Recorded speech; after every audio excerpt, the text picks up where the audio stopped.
de connaissances. Nous sommes là pour apprendre dans notre thème d'aujourd'hui qui est la croissance spirituelle du chrétien. Le pasteur va nous montrer comment croître spirituellement, comment le chrétien doit s'y prendre. Et pour cela, je vais dire d'abord un mot de prière. Éternel Dieu, nous t'obéissons, Père éternel. Jésus est parti, Seigneur, mais il ne nous a pas laissé orphelins. Il nous a laissé, Père éternel, entre tes mains, Seigneur. Et ceux qui sont entre tes mains, personne ne peut te les arracher, Père. Éternel Dieu, tu vas ajouter, Seigneur, à notre connaissance, Père, afin que dans notre marche, oh Dieu, nous puissions nous approcher encore plus de toi, Seigneur. Te connaître, Seigneur, nous permet, Père éternel, de nous présenter plus avec de l'assurance du trône de la gloire, Seigneur. Enseigne-nous, divin roi, Seigneur, afin que, Père, nous ne divaguons pas à gauche et à droite, mais que nous restons focus, Seigneur, sur notre ligne, sur notre marche, Seigneur, afin d'atteindre, Père éternel, la perfection où tu nous attends, Père éternel. Dispose nos cœurs, afin que nous recevions cette parole, qu'elle nous parle, oh Dieu, afin que notre frère, notre soeur qui nous écoute au loin, Seigneur, soit béni, Seigneur, soit vivifié, Seigneur, afin que, oh Dieu, qu'il se lève, Seigneur, et recommence sa marche avec toi. Alléluia. Je vais donner la parole au révérend pasteur Claude Marcelin. Merci. Que Dieu vous bénisse. Bienvenue au Rocher des Âges. Comme nous l'avons dit, ce soir nous aurons un temps d'étude biblique et de prière. Sentez-vous à l'aise, vous qui nous suivez depuis vos maisons. Et préparez-vous vraiment à prier ensemble avec nous. Mais nous ne pouvons pas prier sans que nous puissions avoir des directives.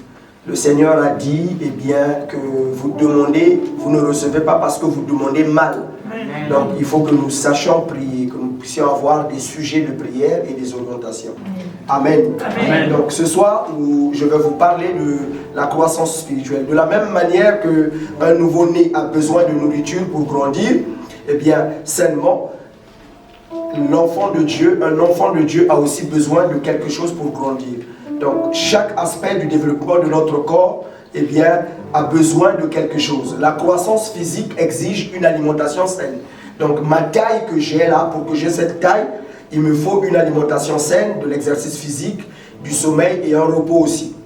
La croissance intellectuelle, donc quand quelqu'un est intelligent, ça veut dire qu'il a l'exercice, il nécessite le temps de lire, d'étudier. C'est ce qui lui a rendu intelligent. Donc on dit que la croissance intellectuelle nécessite l'étude, la pensée critique, le raisonnement et aussi un bon apprentissage du contenu.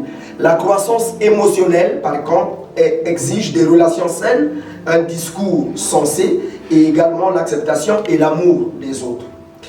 Ce soir, nous allons plus parler de ce qui nous concerne en tant que chrétiens sur la croissance spirituelle. La croissance spirituelle, quant à elle, est fonction d'une bonne lecture de la parole de Dieu, suivie d'une bonne méditation et surtout de la mise en pratique de cette parole. Je vais demander à quelqu'un de nous lire Jacques 1 au verset 22 en passant. Je lis au nom du Seigneur. Mettez en pratique la parole et ne vous bornez pas à l'écouter, en vous trompant vous-même par de faux raisonnements. Amen. Amen. Donc la parole de Dieu, lorsque nous l'écoutons, nous devons la mettre en pratique. Parce qu'elle crée quelque chose dans notre corps. Comme je l'ai dit, la croissance spirituelle est fonction de la lecture de la parole, d'une bonne lecture, d'une bonne méditation et de la mise en pratique.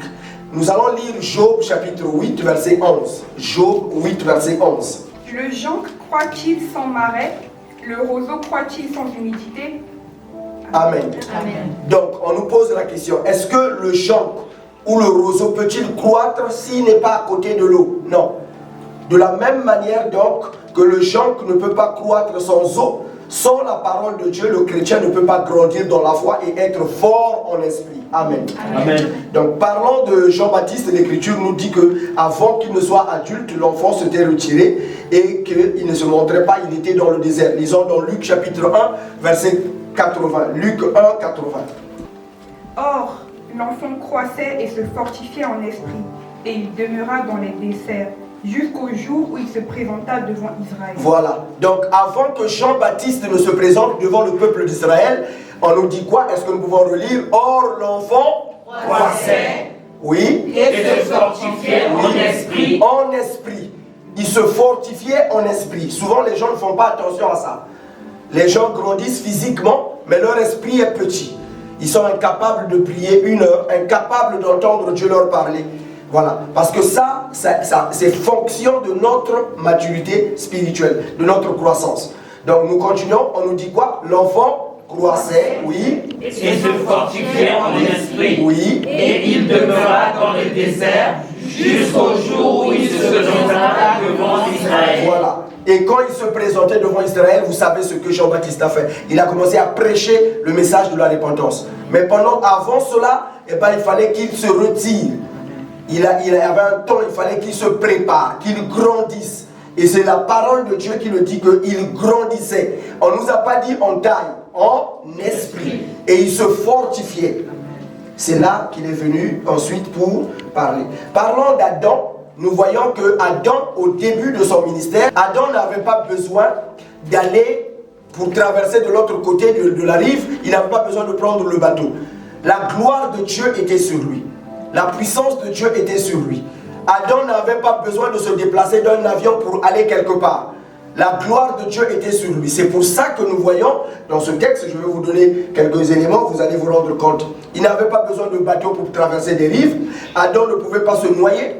Donc, il n'était pas question qu'il est allé se laver, mais il ne connaissait pas la nage, il s'est noyé. Parce qu'il était rempli de la gloire de Dieu. Il n'avait pas besoin de prescription médicale. Il ne tombait pas malade, Adam. Adam n'est jamais tombé malade. Nous devons comprendre, mais à quel moment on nous dit, eh bien, Adam était physiquement nu et il ne pouvait pas le savoir parce que la gloire de Dieu était sur lui. Dieu le couvrait. Il avait le commandement absolu sur toutes choses. Mais on nous dit quelque part, à la chute, écoutez ce qu'on nous dit, la mort, quand Adam est tombé à sa chute, c'est ça qui a fait que maintenant il n'avait plus cette domination. Donc, le fait d'être tombé dans le péché a fait que Adam perde cette gloire et il ne pouvait plus avoir accès à cette autorité-là. Donc, quand nous tombons dans le péché, or, étant tous issus d'Adam, nous avons tous ce qu'on appelle le péché originaire, nous avons tous hérité de cela. C'est à la nouvelle naissance, quand nous naissons de nouveau. C'est là que nous reprenons encore, et bien que cette nature divine revient encore en nous. Lisons cela à partir de Jean 1, Jean chapitre 5, verset 12. À la nouvelle naissance, ce qui était mort en Adam est ramené à la vie par la vie de Dieu qui revient en nous. Amen. Donc un chrétien qui n'est pas né de nouveau ne peut pas manifester la vie de Dieu. 1 Jean chapitre 5, verset 12 nous dit: celui qui a le Fils a la vie, celui qui n'a pas le Fils de Dieu n'a pas la vie. Donc, à la nouvelle naissance, nous bâtissons l'homme intérieur. Amen. Amen. C'est ce que, effectivement, que Jésus a dit à Nicodème. Ce qui est né de la chair est chair. Ce qui est né de l'esprit est esprit. C'est très important, très très important. C'est pour ça que Nicodème ne pouvait pas accomplir ce que Jésus faisait. Et l'humilité de Nicodème l'a permis de venir devant le Seigneur, de dire: moi aussi je suis docteur, mais je ne comprends pas. Je n'arrive pas à faire ce que tu fais. Jésus lui a dit: si tu ne nais d'eau et d'esprit. Vous connaissez la suite. Nicodème a posé la question: comment quelqu'un comme moi, est-ce que je peux encore rentrer dans le ventre de ma mère? Jésus lui a dit: non, ce qui est né de la chair et ce qui est né de l'esprit. Donc ça veut dire qu'il y a deux naissances. Il y a une naissance charnelle et il y a une naissance spirituelle. La naissance charnelle nous donne le pouvoir sur tout ce qui est physique. Mais la naissance spirituelle nous donne le pouvoir et autorité sur tout ce qui est esprit. Or, c'est le spirituel qui dirige le physique. Amen. Quand vous avez l'autorité sur le plan spirituel, vous pouvez commander les choses et elles vont se faire. Amen. Amen. Alors, nous allons continuer et nous allons voir ce qu'on nous dit, pourquoi nous devons croître. La croissance est importante. Nous allons lire le texte de Galates chapitre 4, au verset 1 jusqu'au verset 3. Or, aussi longtemps que l'héritier est enfant, je dis qu'il ne diffère en rien d'un esclave, quoi qu'il soit le maître de tout. Oui. Mais il est sous des tuteurs et des administrateurs jusqu'au temps marqué par le Père. Nous aussi, de la même manière, lorsque nous étions enfants, nous étions sous l'esclavage des rudiments du monde. Amen. Donc nous voyons ici, on nous dit aussi longtemps que l'héritier est un enfant, il ne diffère pas d'un esclave. Donc n'oubliez pas que aussi longtemps que vous demeurez, eh bien, un bébé, un enfant, il y a des choses que vous n'allez pas faire. L'enfant, il faut le changer. Il faut le nourrir. Il faut le porter. Mais le fils, celui qui a grandi, on ne le porte pas. Or que Dieu, nous continuons la lecture, continuons jusqu'au verset 6. Qu'est-ce qu'on nous dit? Alors, mais lorsque le temps ont été accomplis, oui. Dieu a envoyé son fils. Dieu a envoyé son fils. Dieu n'a pas envoyé un enfant. Le texte d'Ésaïe nous dit un enfant nous est né, un fils nous est donné. Il y a une différence. Et on nous dit l'autorité reposera sur ses épaules. Pas les épaules de l'enfant, mais c'est sur les épaules du fils. Car Dieu a tant aimé le monde, il n'a pas donné son enfant. Il a donné son fils. C'est le fils qui nous a sauvés. C'est pour ça qu'on nous dit donc, on nous dit dans ce texte, continuons. Né d'une femme, née sous la loi. Oui. Afin qu'il rachetât ceux qui étaient sous la loi, afin que nous reçussions l'adoption. Amen. Amen. Donc, ton niveau de domination, vous qui nous suivez, et chaque chrétien, ce que je remarque, c'est que depuis que tu pries, il y a quelque chose que tu ne fais pas, parce que, en fait, tu ne grandis pas. Dieu ne dit pas que mon peuple périt parce qu'il ne prie pas. Non, parce qu'ils ne me connaissent pas. Connaître Dieu est une source de bénédiction. Connaître Dieu vous permet de grandir dans la foi et d'arriver à une certaine maturité, de savoir prier. Il y a beaucoup d'erreurs que les chrétiens font. Et parmi ces erreurs, nous allons épingler quelques erreurs, nous allons en parler. Les gens prient sans se rendre compte qu'ils mélangent les choses. Vous ne pouvez pas prier Jésus au nom de Jésus. Jésus a dit tout ce que vous demanderez au Père en mon nom, je vous le donnerai. Mais il y a des gens qui prient Seigneur Jésus, je te bénis, je te rends grâce au nom de Jésus. Voilà, ça c'est l'immaturité. C'est un problème de manque de croissance. D'aucuns pensent que c'est anodin. Non, non, non. Jésus a été clair. Tout ce que vous demanderez au Père en mon nom, je le ferai. Donc c'est très important. On prie le Père au nom de Jésus par le Saint-Esprit. Poussé par le Saint-Esprit. Mais on ne prie pas Jésus au nom de Jésus. Non. Donc, et ça, on corrige ça dans les enseignements. On ne change pas une équipe qui gagne. Pourquoi les gens n'aiment pas la prière? Pourquoi les gens? Parce que la prière ne marche pas. Quand la prière ne marche pas, les gens sont obligés de chercher quelque chose pour que ça marche. Conclusion, ils abandonnent la prière. Si ça marchait, ça n'allait pas se faire. C'est pour ça que vous voyez Nicodème qui vient voir Jésus, il dit que moi aussi je suis docteur de la loi, comme toi.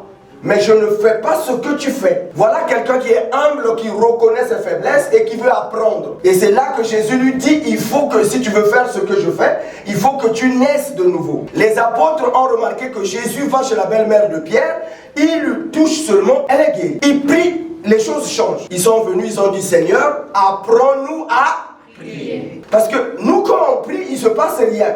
Mais toi, chaque fois que tu pries, il y a un résultat. C'est très important, bien-aimé. Si la prière ne vous donne pas de résultat, changez-la. C'est qu'il y a quelque chose que vous faites mal. Dieu répond aux prières. Oh, toi qui écoutes les prières, tout le monde viendra à toi. Donc Dieu, sa nature, l'une de ses natures, c'est qu'il exauce les prières. Et pourquoi tes prières ne sont pas exaucées? Oui, Jacques le dit, vous demandez mal en vue de satisfaire vos passions égoïstes. Donne-moi un téléphone iPhone tant comme un tel. En réalité, en fait, tu fais de la concurrence. Et Dieu n'a pas son intérêt dans ta demande. Vous priez, vous demandez, vous ne recevez pas parce que vous demandez mal, dit le texte. Mais ce n'est pas l'objet de notre étude. Nous voulons continuer vraiment comment grandir dans la foi. Pourquoi nous parlons de cela? Parce que Jésus croissait. Luc chapitre 2. Jésus croissait en sagesse, en stature et en grâce, voilà, devant Dieu et devant les hommes. Voilà. Jésus croissait en sagesse. Donc nous devons grandir dans la sagesse. Nous devons grandir en connaissance. La Bible nous dit même que la grâce de Dieu doit abonder. Les gens disent que j'ai fait ceci par grâce. Oui, C'est bien, mais cette grâce-là, depuis que tu l'as reçue, qu'est-ce que tu en fais? Il faut que tu puisses grandir dans la grâce. Nous le verrons tout à l'heure. Donc, sur Jésus, c'est ça qu'on nous dit. Parce que parlant de Jésus, la Bible nous montre que Jésus grandissait. Lisons cela dans Luc chapitre 2, commençant au verset 39 jusqu'au verset 40. Luc 2, 39 à 40. Luc 2, oui. À partir du verset 39. Lorsqu'ils eurent accompli tout ce que ordonnait la loi du Seigneur, Joseph et Marie retournèrent en Galilée, à Nazareth, leur ville. Or, l'enfant croissait et se fortifiait. Voilà. Il était rempli de sagesse. L'enfant croissait et se fortifiait. Voilà. Et c'est ça que les chrétiens d'aujourd'hui ne font pas. Ils viennent seulement au culte, mais ils ne font pas ce qu'il faut faire pour croître. Vous ne pouvez pas espérer avoir un esprit robuste, il faut y travailler. Ceux qui ont des tablettes, vous les voyez chaque week-end, ils vont dans les salles de musculation pour travailler leurs muscles, pour faire des abdominaux, pour faire des pompes. Et vous voyez le résultat, leur corps est développé. Et sur le plan spirituel, c'est la même chose. On nous dit ici que, or, l'enfant croissait et se fortifiait. Il était rempli de sagesse. Et la grâce de Dieu était sur lui. Au verset 47, s'il vous plaît. Tous ceux qui l'entendaient étaient frappés de son intelligence et de ses réponses. Pourquoi? Mais on parle de Jésus. Là, il avait 12 ans. Tout le monde était choqué. Parce qu'il avait la connaissance, parce qu'il connaissait Dieu. Connaître Dieu est une source de bénédiction. Amen. Psaume 91 nous dit, puisqu'il me connaît, je le bénirai, je le délivrerai. Connaître Dieu, c'est le point important. La différence que nous voyons entre les pasteurs, les hommes de Dieu, les évêques, les bishops, c'est au niveau de la connaissance. Plus que tu connais Dieu, plus que tu vas manifester la puissance de Dieu. Jésus a dit à la femme samaritaine, vous adorez ce que vous ne connaissez pas. Mais ils adoraient. Voilà. Lorsqu'on ne connaît pas celui qu'on adore, on peut faire n'importe quoi. Nous allons continuer donc dans ce sens-là. Nous voyons donc l'importance. Pourquoi le chrétien doit-il croître en esprit? Pourquoi nous devons croître en esprit? 1.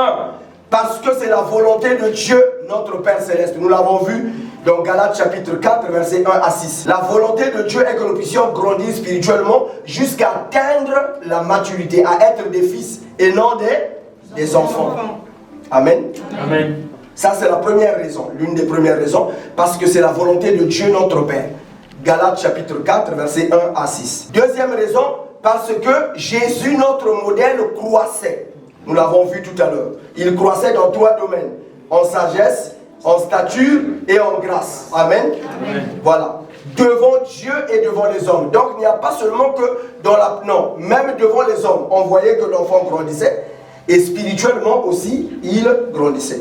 Troisièmement, les apôtres ont prié pour la croissance des chrétiens. Nous allons lire le texte de Colossiens, chapitre 1, au verset 9 à 10. Pourquoi nous devons croître spirituellement? Parce que les apôtres ont prié. Ce soir, nous allons prier. Il ne faut plus que nous puissions avoir des enfants, des chrétiens qui prient, mais qui vont encore chercher des féticheurs. Ou qui vont encore demander à d'autres personnes chaque fois, prie pour moi. Non. Parce que tu peux prier toi-même, parce que tu connais celui à qui tu adresses la prière. Colossiens 1, verset 9 à 10, qu'est-ce qu'on nous dit? C'est pour cela que nous aussi, depuis le jour où nous avons été informés, nous ne cessons de prier Dieu pour vous, oui, et de demander que vous soyez remplis de la connaissance de sa volonté, en toute sagesse et intelligence spirituelle. Voilà. Donc Paul dit, depuis que j'ai appris que vous avez donné votre vie au Seigneur, je prie que vous puissiez avoir la connaissance du Seigneur. Je prie que vous puissiez croître. Alléluia. Amen. Nous devons prier pour que les nouveaux qui viennent à l'église grandissent dans la foi. Il n'est pas question que chaque fois, 10 ans il est à l'église, son enfant est malade, il appelle les anciens. 15 ans, 25 ans il est à l'église, il y a sa maman qui est malade à l'hôpital, il vient appeler au nom, pasteur, est-ce que tu peux venir avec moi? 15 ans, il ne croit pas qu'il peut chasser un démon. Ce n'est pas normal. L'apôtre Paul dit, depuis que nous avons appris que vous avez donné votre vie au Seigneur, nous ne cessons de prier pour que Dieu vous donne quoi? La connaissance de sa volonté. Oui, de sa volonté. Nous devons connaître quelle est la volonté de Dieu, pour que nous ne prions pas contre la volonté de Dieu. Amen. Amen. L'autre point, nous voyons encore, nous allons lire dans le livre de 2 Pierre, chapitre 1, verset 2. L'apôtre Pierre parle aux saints, et qu'est-ce qu'il dit? Que la grâce et la paix vous soient multipliées par la connaissance de Dieu et de Jésus, notre Seigneur. Donc, Pierre ici ne demande pas autre chose. Il dit que la grâce et la paix vous soient multipliées. Vous ne pouvez pas grandir dans la grâce. On nous a dit que Jésus croissait et se fortifiait. Vous ne pouvez pas grandir dans la grâce par autre chose. Aujourd'hui, les gens connaissent plus les démons que Jésus, que Dieu. Qu'est-ce qui fait grandir dans la grâce? On nous dit quoi ici? Par? C'est la connaissance de quoi? De Dieu.